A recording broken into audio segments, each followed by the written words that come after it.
And, proclamations are something that people make during this time of year. R.E. Clark writes about them in his book, Life is Not a Snapshot. So, proclamations come in many forms and are issued for various reasons.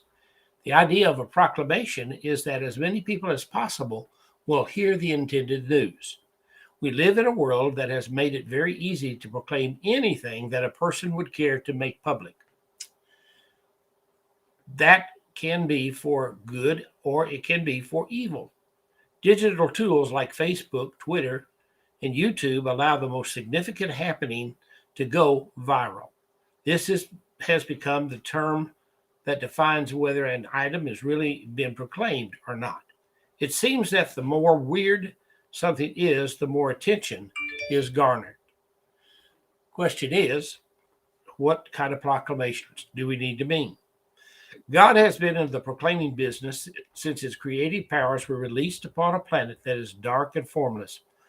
All that he created still proclaims loudly the evidence that he alone is the God of the universe. But invariably, throughout time, men have done their best in attempting to overthrow God and seize the throne. Nimrod tried to build a tower to heaven and failed. One king again after another has proclaimed himself a god and demanded the worship of the people.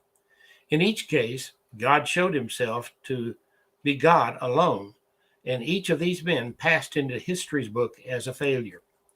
When Moses came before Pharaoh to make the proclamation of Israel's freedom, this command from God came squarely against Pharaoh's own proclamation of godship. Needless to say, the battle was on, but the victor was never to be doubted. One plague after another poured forth from heaven against this Pharaoh god and all of the other gods that Egypt worshipped. Finally, as the seventh plague was about to be unleashed, God proclaimed his intent and purpose openly.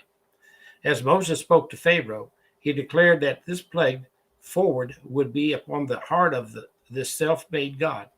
Furthermore, God proclaimed in Exodus 9:16, "Indeed, for this purpose I have raised you up, that I may show my power in you, and that my name may be declared in all the earth." Take heart today. No matter how much evil appears to be in control, God's purpose cannot be thwarted.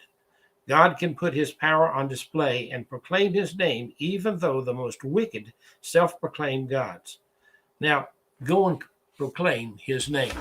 That's something that we need to be a part of and interested in, is proclaiming the word of God. Now, the word proclaim means that we can